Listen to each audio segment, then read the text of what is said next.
Prepare-se para mergulhar em uma história de mistério que chocou uma nação e mudou a maneira como o Reino Unido lida com crimes cometidos contra crianças. Hoje, abrimos as páginas sombrias de uma investigação que envolveu a busca frenética por uma criança desaparecida.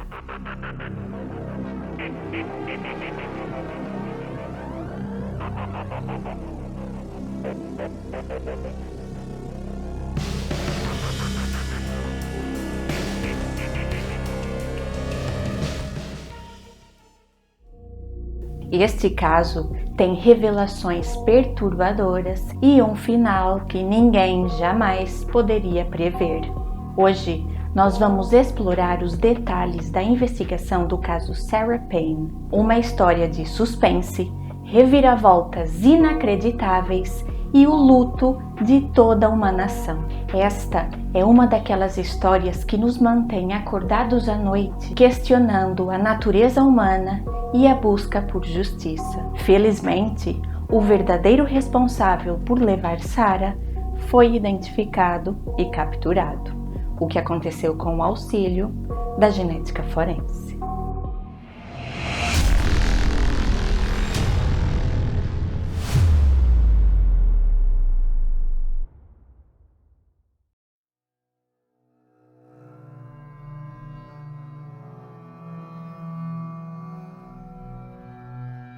Filha de Michael e de Sarah Payne, Sarah Evelyn Isobel Payne nasceu no dia 13 de outubro de 1991, em Walton-on-Thames, uma pequena cidade inglesa localizada a 24 quilômetros de Londres. Sarah tinha 2 irmãos mais velhos e uma irmã mais nova. Sarah era uma criança cativante e cheia de vida, descrita como uma girly girl, algo que pode ser traduzido como sendo uma menininha. Ela era apaixonada por contos de fadas, bonecas e todos os tipos de aventuras imaginárias. Em sua família, ela brilhava com sua energia, vitalidade e alegria contagiante. Embora fosse enérgica e brincalhona com seus irmãos e sua irmã, Sarah também era conhecida por sua doçura e consideração com os outros. Ela adorava a escola e tirava excelentes notas. No seu tempo livre, ela gostava de ficar em seu quarto ouvindo as músicas de sua banda favorita, um grupo inglês chamado Steps, ou então ela ficava no quintal de sua casa ou da casa de seus avós, brincando com seus irmãos e sua irmã. E foi durante um desses momentos de brincadeira que o destino de Sarah tomou um rumo sombrio.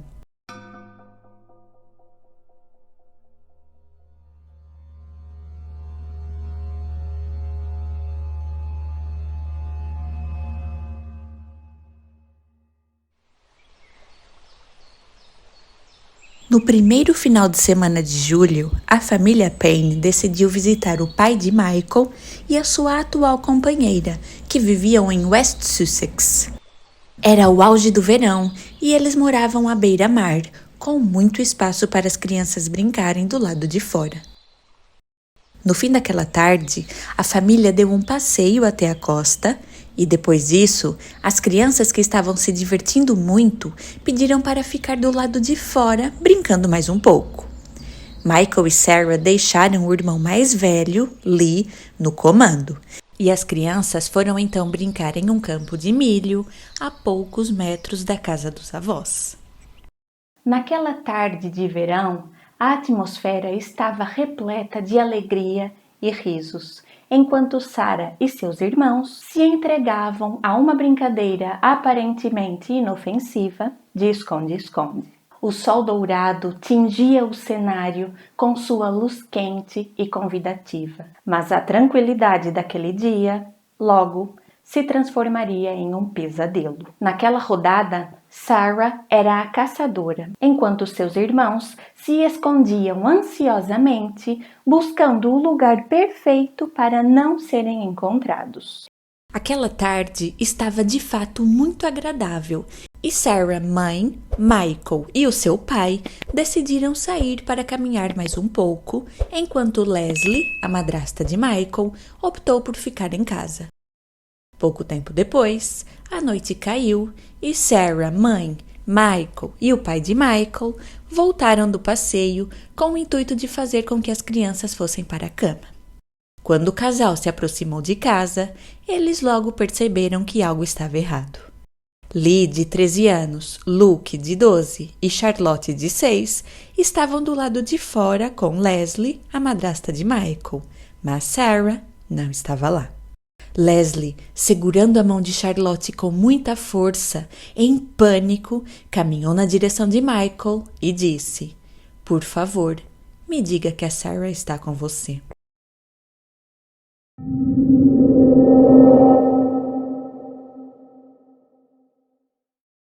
Os pais de Sarah, atônitos, perguntaram aos seus filhos o que tinha acontecido e eles, muito aflitos, responderam que Sarah tinha caído e batido a cabeça enquanto eles estavam brincando de esconde-esconde. Ela então saiu correndo, chorando, em direção a uma abertura na plantação com a intenção de voltar para casa. Lee, o irmão mais velho, disse que se virou por um segundo e a perdeu de vista. As crianças procuraram por ela por alguns minutos, antes de perceberem que precisavam voltar para casa e pedir ajuda de Leslie. Após ouvir o relato das crianças, todos começaram a vasculhar a plantação e também a praia, reunindo vizinhos pelo caminho que queriam ajudar. Mas com o passar do tempo e nenhuma pista sobre o paradeiro de Sarah, os seus pais tiveram a certeza de que o melhor a fazer era ligar para a polícia. Imediatamente, deu-se início a uma busca oficial por Sarah. A busca estendeu-se por toda a noite, mas não foi encontrado nenhum sinal da garotinha de 8 anos. No dia seguinte, várias pessoas se juntaram aos policiais para procurar pelo campo onde Sarah desapareceu. Como mencionado, Sarah estava brincando do lado de fora com sua irmã mais nova e seus 2 irmãos mais velhos, quando eles se separaram. Uma vez separada das outras crianças, inicialmente, a polícia acreditava que ela poderia ter se perdido, pois não havia evidências de que ela tinha sido sequestrada. Mas, assim que a busca começou, ficou claro que o desaparecimento de Sarah não era simplesmente o caso de uma criança que se perdeu.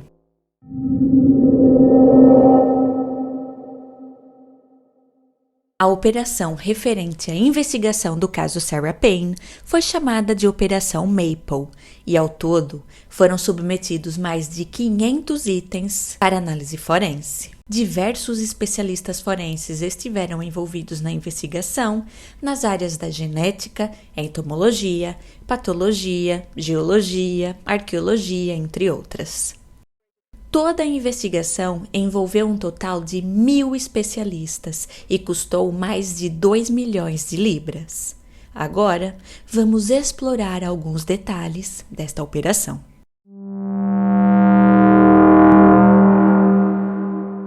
Além dos profissionais ligados à aplicação da lei, os moradores da região estavam dispostos a ajudar na busca e a fazer tudo o que estava ao seu alcance. De acordo com as pessoas que viviam na região, aquela era uma área muito segura, na qual havia pouco tráfego, principalmente por ser uma zona rural. E, apesar de todos se conhecerem, as casas eram muito afastadas umas das outras. Um repórter disse que aquele era mais um lugar onde os turistas ricos alugavam pequenas casas de praia para passar suas férias de verão. Os policiais cogitaram a possibilidade de que Sarah tivesse se deslocado para algum lugar onde ainda poderia estar escondida, mas eles também tiveram que considerar a crescente possibilidade de Sarah Payne ter sido sequestrada.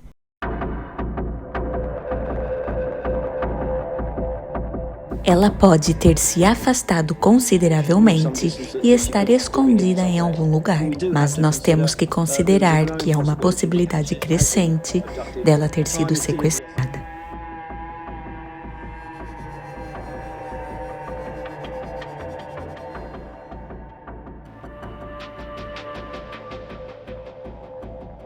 Cerca de 500 pessoas se juntaram à busca, e o local onde Sarah foi vista pela última vez tinha apenas uma estrada de entrada e de saída, ou seja, era necessário ter um motivo para passar por ali.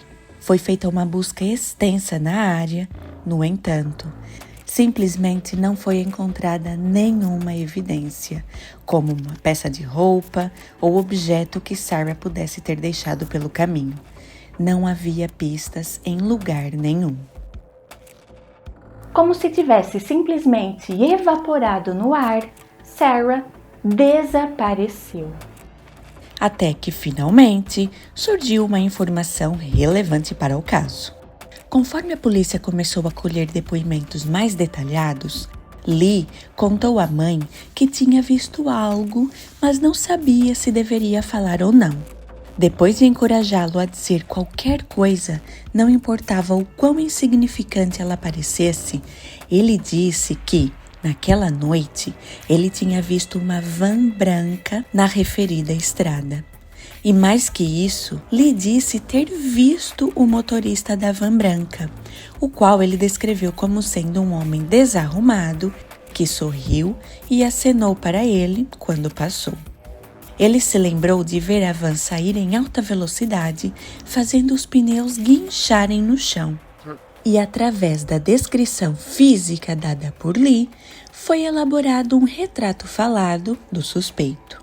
As autoridades começaram a bater de porta em porta e interrogar pedófilos que viviam nas redondezas. E nas 48 horas após o desaparecimento de Sarah, 2 prisões foram feitas. Mas em ambos os casos, os suspeitos foram rapidamente liberados. O desaparecimento de Sarah Payne ganhou a atenção dos veículos de comunicação, e Michael e Sarah mãe aproveitaram a visibilidade midiática para fazer todos os apelos que podiam, e todos os veículos de mídia estavam divulgando a história de Sarah. A mãe de Sarah, nas entrevistas, dirigia-se a ela diretamente e sempre demonstrando acreditar que sua filha estava bem e que em breve voltaria para casa. Um dos principais investigadores do caso foi o inspetor-chefe de polícia, Martin Underhill, que posteriormente também participou de outro caso que chocou o Reino Unido: o desaparecimento de Holly Wells e Jessica Chapman, sobre o qual eu já fiz um vídeo aqui no canal e vou deixar o link no comentário fixado.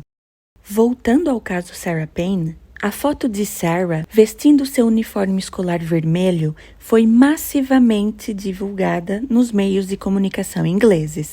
Mas o tempo foi passando e nenhuma novidade surgiu na investigação. Foi então decidido que os militares seriam envolvidos nas buscas por Sarah, e nessa altura, todo o país parecia estar ciente do desaparecimento da garotinha de 8 anos. Até mesmo os integrantes do grupo Steps, a banda favorita de Sarah, foram a público fazer um apelo por notícias sobre Sarah. Foram feitas reproduções simuladas dos últimos movimentos de Sarah na noite do seu desaparecimento. E após estas informações serem divulgadas, milhares de ligações foram feitas para a polícia, com pessoas afirmando ter informações relacionadas ao caso, e cada uma dessas pistas foi investigada. A pista mais promissora foram os eventos contados por algumas pessoas que, através de ligações anônimas, disseram ter visto Sarah acompanhada de um homem em um posto de gasolina. Segundo essas pessoas, o homem estava abastecendo seu veículo e a garotinha com ele estava chorando. Mas esta pista foi investigada e foi verificado que essa história tinha sido inventada. Uma mulher disse ter visto uma van branca nas redondezas, na noite do desaparecimento de Sarah. E como Lee também tinha afirmado ter visto o mesmo veículo, esta pista passou a ser a mais promissora. Lee pediu aos seus pais para ir a público e fazer um apelo à sua irmã. Sarah, se você estiver assistindo, por favor, volta para casa. A família não é a mesma sem você. Tem um vazio gigantesco entre todos nós. O que a família Payne não sabia era que em breve Sarah seria encontrada.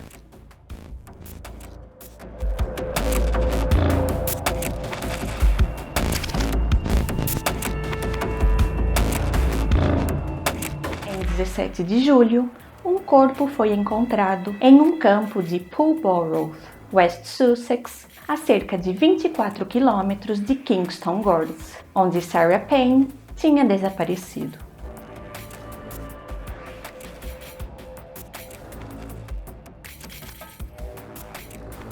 No dia seguinte, a polícia de Sussex confirmou que o corpo tinha sido identificado como sendo o de Sarah Payne. A busca por Sarah imediatamente transformou-se em uma investigação de homicídio. Ela estava despida e tinha sido enterrada em uma cova rasa, apresentando avançado estado de decomposição, incluindo a ação de animais em seu corpo. Os policiais foram à casa dos Payne e levaram o casal ao exterior da residência para lhes dar a trágica notícia, enquanto as crianças ficaram do lado de dentro. Os policiais estavam dizendo para os pais de Sarah para se prepararem para o pior, mas enquanto isso, os meios de comunicação já estavam anunciando que o corpo de Sarah tinha sido encontrado, exibindo imagens ao vivo do local. Os irmãos de Sarah saíram correndo de casa, gritando e perguntando se aquilo tudo era verdade, se Sarah não ia mais voltar para casa.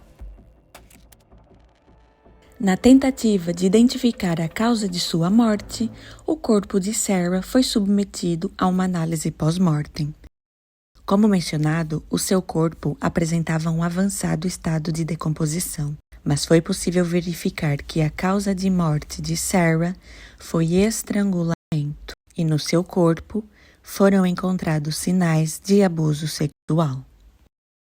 O programa de televisão Crime Watchers fez um episódio especial cobrindo o caso Sarah Payne, e um dos responsáveis pela investigação fez um apelo público na tentativa de conseguir informações que pudessem auxiliar na resolução do caso. Uma mulher que estava assistindo ao programa ligou para o número disponibilizado e disse ter visto um sapato no acostamento da rodovia, próximo ao local onde o corpo de Sarah foi encontrado. E era de uma pista exatamente assim que os investigadores estavam à procura. No dia 20 de julho, 3 dias após o corpo de Sarah ter sido encontrado, o sapato foi coletado como evidência.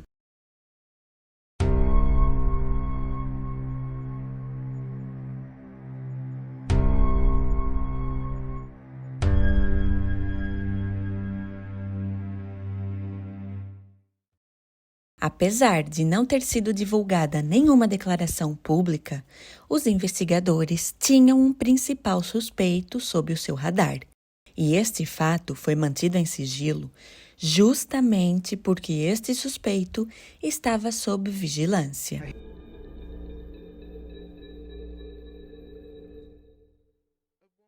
No dia 2 de julho de 2000, um dia após o desaparecimento de Sarah, a polícia foi até a casa de Roy Withing, um homem de 41 anos, descrito como sendo um solitário que vivia ali na região. A casa de Roy foi uma das primeiras a serem visitadas pelos policiais. Isso porque Roy tinha um passado sombrio.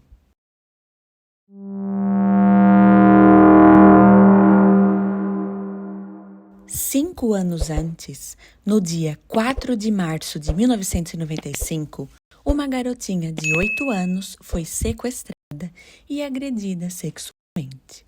A garotinha sobreviveu e auxiliou na identificação do veículo de seu agressor, um Ford Sierra de cor vermelha.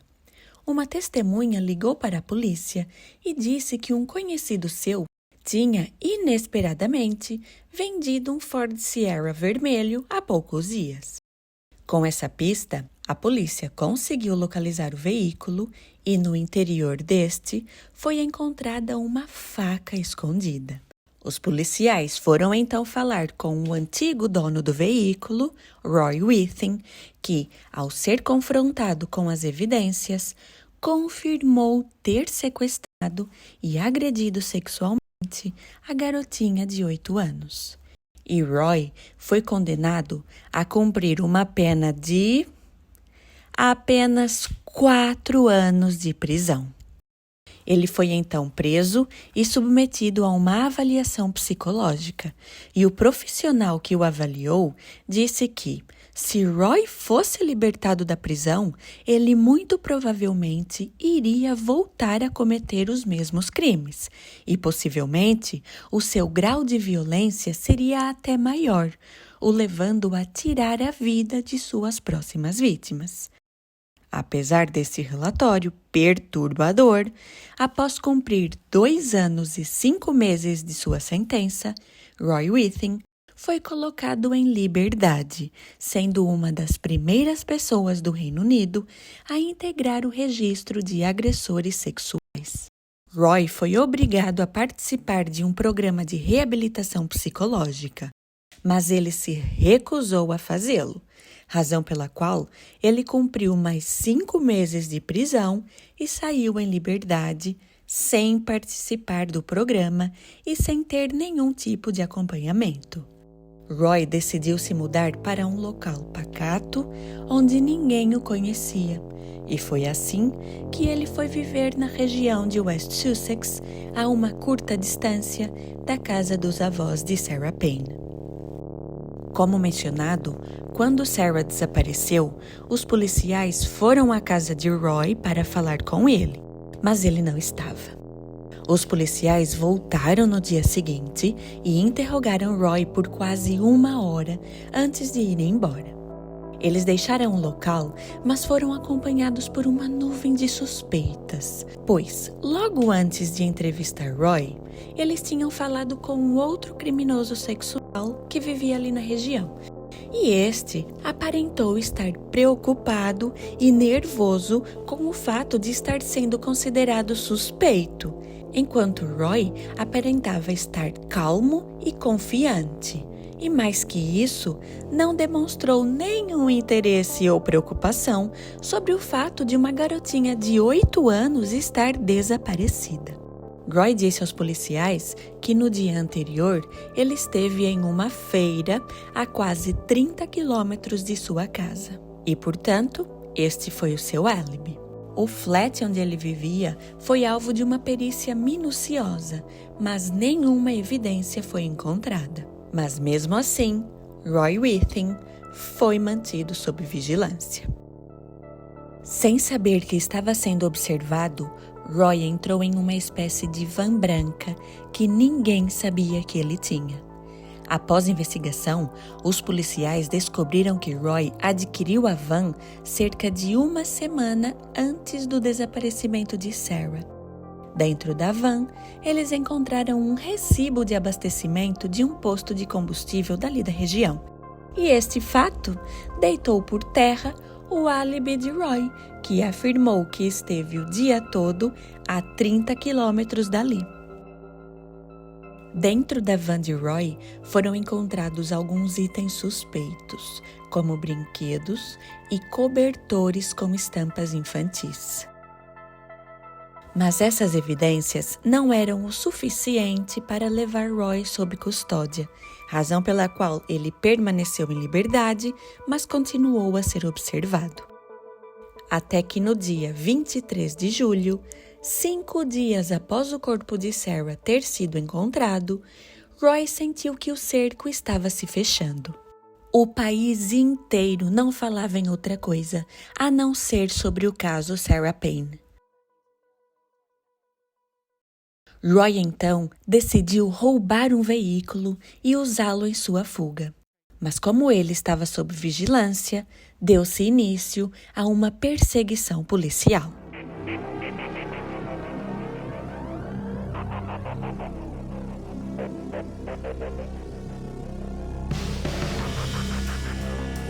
A perseguição apenas terminou quando Roy colidiu com um veículo que estava estacionado.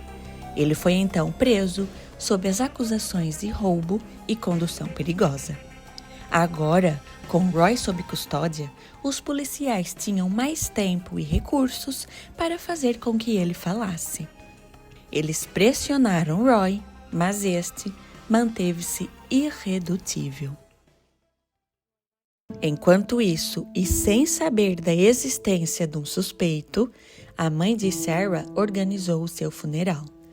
Ela disse que sua filha teria o funeral de uma princesa, visto que ela jamais teria a chance de ter o casamento de uma princesa.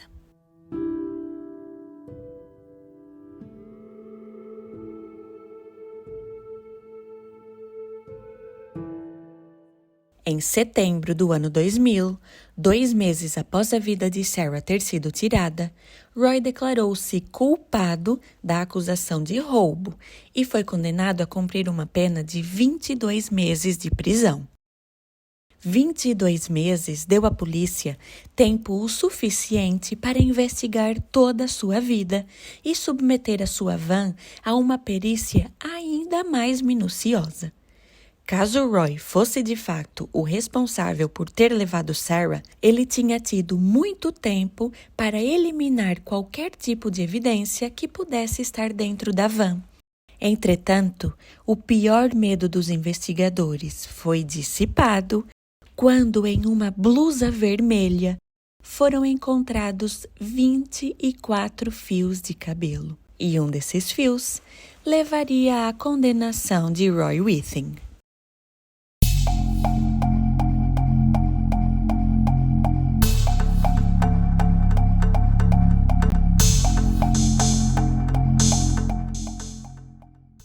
Na blusa vermelha que estava dentro da van, foram encontrados 24 fios de cabelo e todos estes foram analisados. Dentre estes fios, estava um fio de cabelo loiro de 23 centímetros de comprimento. O fio de cabelo em questão provavelmente tinha sido arrancado, razão pela qual ele continha o bulbo capilar, que é a parte viva do cabelo. Ao contrário da haste do fio, composta por células mortas, das quais geralmente é apenas possível extrair DNA mitocondrial, o bulbo, também chamado de raiz do fio, contém células vivas, a partir das quais é possível extrair DNA nuclear e obter um perfil genético individual.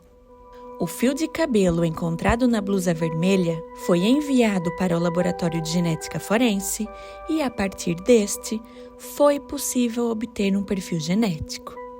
Esse perfil foi comparado ao obtido através de células de um dente de leite que Sarah Payne tinha deixado sob o seu travesseiro para a fada dos dentes, poucos dias antes de ter sido sequestrada, agredida sexualmente e estrangulada. Essa comparação de perfis genéticos indicou uma correspondência, indicando que era 1 bilhão de vezes mais provável que aquele fio de cabelo tinha vindo de Sarah, em vez de ter vindo de qualquer outro indivíduo daquela população. Com esta evidência em mãos, os procuradores sentiram que tinham um caso sólido e Roy Withing foi levado a julgamento.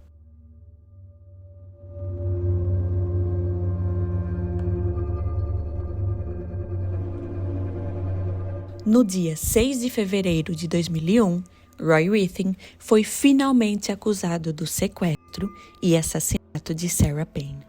O DNA é a evidência mais importante neste caso, disse Timothy Langdale durante o seu discurso de abertura para o júri no julgamento de Roy Withing. Mas o DNA não foi a única evidência científica que ligou Roy a Sarah Payne. O sapato que foi encontrado posteriormente à beira da estrada, perto do local onde o corpo de Sarah foi encontrado, foi o único item de suas roupas recuperado pela polícia. Este, além de ter sido identificado pela mãe de Sarah como sendo idêntico ao sapato que a garotinha estava usando quando desapareceu, no velcro da tira que atuava como fecho do sapato, foram encontradas fibras. 4 destas fibras eram microscopicamente semelhantes a fibras da blusa que compunha o uniforme escolar de Sarah. Outra das fibras encontradas coincidia com fibras presentes em uma cortina de estampa de palhaço que foi encontrada na van de Roy Withing, o que, segundo os peritos, dava um forte apoio à alegação da acusação de que Roy havia sequestrado Sarah usando sua van antes de tirar a sua vida. Uma bola de cabelo emaranhado de Sarah foi encontrada na cova rasa, onde o seu corpo foi descoberto. E esta bola de cabelo também continha 2 fibras da blusa vermelha e 11 fibras de um par de meias apreendido na van de Roy. Quando Sarah desapareceu, ela estava usando um vestido azul. Esta peça de vestuário não foi recuperada, mas a sua mãe entregou à polícia um casaco prateado pertencente à menina que continha fibras azuis, que provavelmente ficaram presas no casaco quando este foi anteriormente usado por Sarah por cima do vestido. No casaco prateado, 9 fibras azuis idênticas foram encontradas. Ou seja, no casaco prateado foram encontradas fibras azuis que correspondiam às fibras do vestido que Sarah estava usando no dia do seu desaparecimento. E 9 fibras azuis microscopicamente idênticas às fibras do vestido de Sarah foram encontradas na blusa vermelha que estava na van de Roy Withing. E mais que isso, mais uma fibra azul, idêntica à fibra do vestido de Sarah, foi encontrada no bolso das calças que Roy Withing estava usando no dia seguinte ao desaparecimento de Sarah, quando ele foi entrevistado pela polícia pela primeira vez. O DNA obtido do fio de cabelo e as outras evidências, como as fibras mencionadas, formaram um quadro convincente da culpabilidade de Roy Withing. Cientistas forenses trabalharam durante meses analisando todos os itens que foram enviados à equipe de análise. A defesa de Roy disse que ele era inocente e que as evidências tinham sido todas contaminadas. Raymond Chapman, um cientista forense com 21 anos de experiência na altura, afirmou durante o julgamento que a contaminação cruzada de evidências era uma possibilidade, mas acrescentou que várias evidências do mesmo caso terem sido contaminadas era um fato improvável.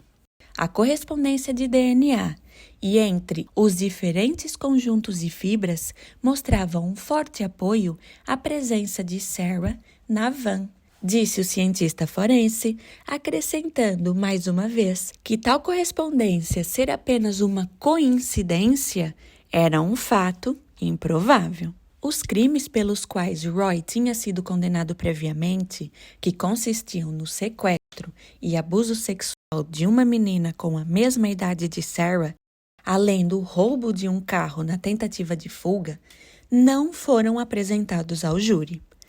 Apesar de extremamente relevantes para o caso, a acusação temia que esta informação pudesse influenciar a decisão do júri e que, caso condenado, Roy recorresse da acusação, alegando que a sua condenação tinha sido feita com base em crimes anteriores, pelos quais ele já tinha pago. Após 4 semanas de um julgamento intenso e desafiador, Roy Withing foi considerado culpado de todas as acusações.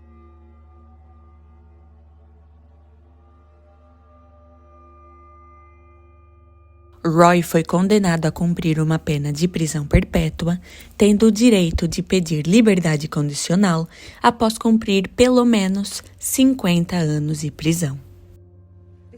Isso não nos deixa feliz, mas a justiça foi feita. Agora, a Sarah pode descansar em paz. Mas nós temos que garantir que isso pare de acontecer repetidas vezes. Há pessoas que saem da prisão e que todo mundo sabe que eles vão voltar a repetir os mesmos crimes.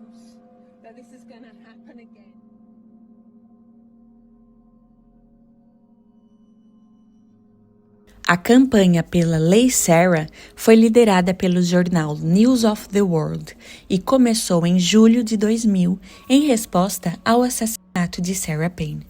Esta campanha deu origem ao que é conhecido como Lei Sarah, nomeada em homenagem à Lei Megan nos Estados Unidos, que se trata de um caso semelhante que aconteceu anos antes do caso de Sarah. Os pais de Sarah apoiaram a campanha, pois mesmo antes da culpabilidade de Roy ter sido revelada, eles tinham a certeza de que o assassinato de sua filha tinha sido cometido por um criminoso sexual infantil condenado previamente. O objetivo da campanha era pressionar o governo a permitir o acesso controlado ao registro de criminosos sexuais, para que os pais com crianças pequenas pudessem saber se algum agressor sexual de crianças vivia em sua área. A mãe de Sarah sempre insistiu que tal lei teria salvo a vida de sua filha, pois, se ela soubesse que um criminoso sexual vivia ali na região, ela jamais teria deixado suas crianças brincarem sozinhas ao ar livre, o que ela apenas fez, pois acreditava que eles estavam em segurança. Em setembro de 2008, o Reino Unido lançou um programa teste, no qual os pais podiam fazer perguntas sobre um indivíduo com acesso regular às suas crianças. E esse programa foi introduzido em 4 áreas piloto, da Inglaterra e do país de Gales. Em agosto de 2010, o Ministério do Interior anunciou que, após comprovar a sua eficácia, o programa conhecido como Esquema de Divulgação de Criminosos Sexuais contra Crianças seria expandido para cobrir toda a Inglaterra e o país de Gales.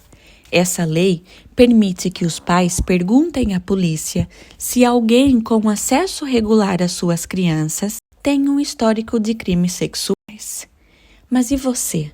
Acha que a implementação deste tipo de programa é o suficiente para evitar que casos como o de Sarah voltem a acontecer? Eu quero muito ler as vossas opiniões aqui nos comentários. Atualmente, no Reino Unido, existe uma base de dados que está sendo mantida por voluntários. Esta base de dados contém informações sobre condenados por crimes sexuais em todo o Reino Unido. O site afirma que a autenticidade das informações é garantida, pois eles exigem fontes oficiais para contribuições anônimas. Qualquer pessoa tem acesso a essa informação e pode contestar informações diretamente na página do agressor. Este projeto exemplifica a importância da comunidade na manutenção da segurança pública e da responsabilidade.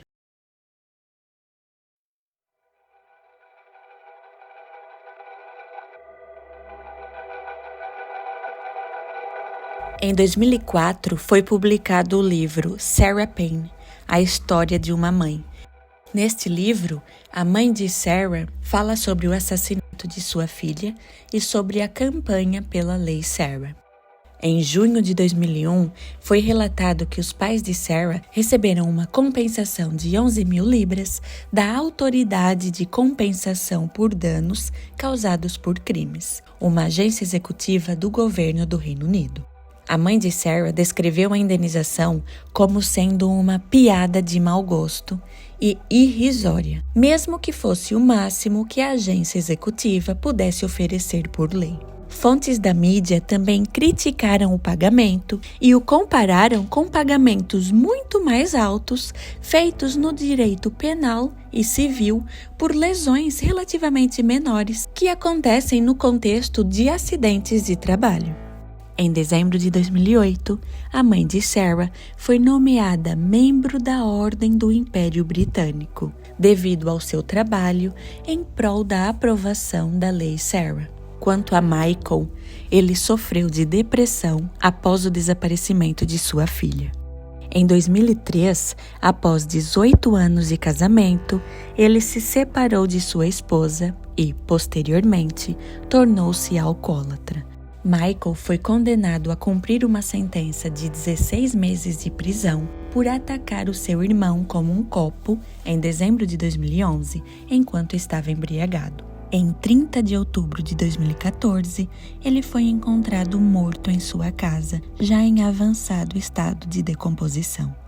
A polícia relatou que não havia circunstâncias suspeitas e acredita-se que ele tenha morrido devido a complicações relacionadas ao consumo excessivo de álcool. Os irmãos de Sarah, até hoje, dizem que se sentem culpados por não terem conseguido impedir que Sarah fosse levada por Roy. A vida de Roy na prisão não tem sido fácil.